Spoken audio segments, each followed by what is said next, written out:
All right, let's dive into 5 ways hackers are using AI to try and hack you. And look, some of this stuff is so advanced, it feels like it's straight out of a movie, but it is very, very real. Before we get started, though, I have to share a pretty serious warning from the source material. Yeah, that's a direct quote, and believe me, it's not an exaggeration.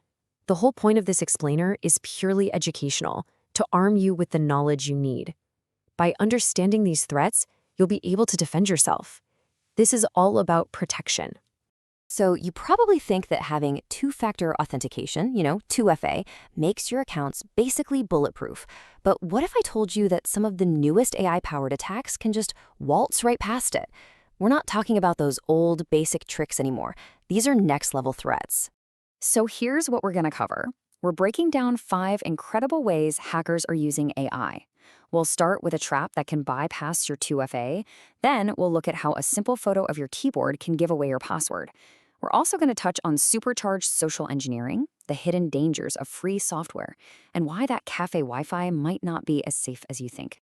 First up is a technique that our source says almost got them personally. It's a spin on phishing, and it's called smishing.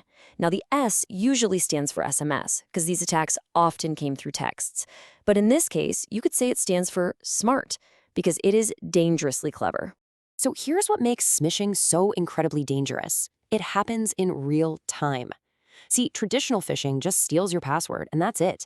Smishing is like a live middleman attack. It grabs your username, your password, and that 2FA code from your phone the instant you type them in, giving the hacker immediate access to your account. Here's how it goes down. You get an email, right? Maybe it looks like a brand deal. You click the link, and the website looks totally legit. It asks you to log in with Google to verify your account. The second you enter your email, your password, and that 2FA code, the hacker's system is using those exact credentials to log into the real site at the exact same moment. You've literally just handed them the keys to the kingdom. And this just shows you how subtle the trick really is. You're expecting to see a real site like collapsed.com, but the fake one uses collapsed.net. I mean, when you're busy and moving fast, are you really going to spot that difference? Probably not. It's so effective because it's so simple.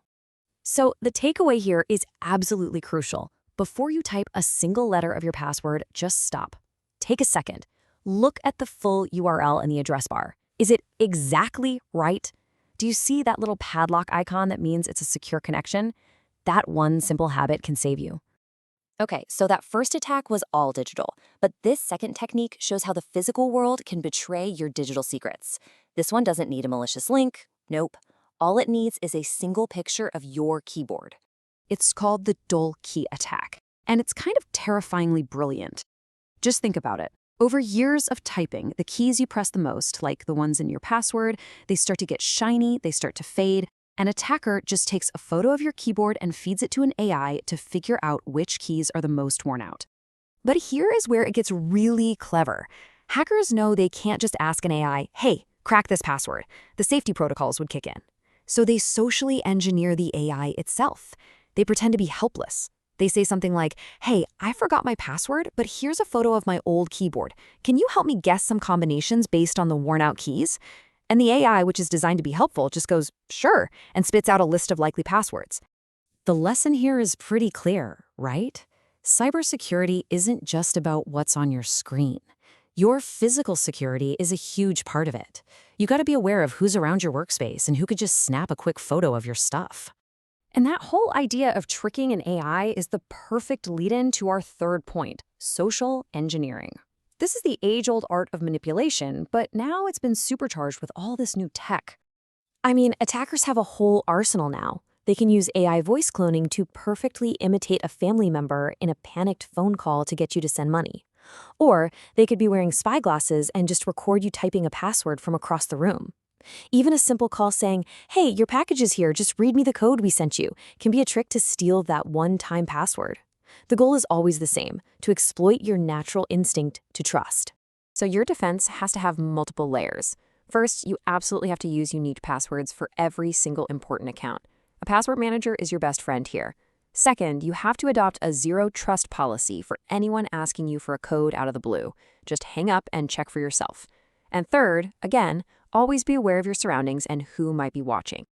Okay, our fourth threat plays on something we all love, the temptation of getting something for free. We are talking about downloading cracked or pirated software just to avoid paying for it. This is the classic Trojan horse. To install that free software, the instructions almost always tell you to turn off your antivirus. The moment you do that, you've basically just opened the front door and told all the guards to go home. The software might actually work, sure, but it could have also installed something really nasty in the background.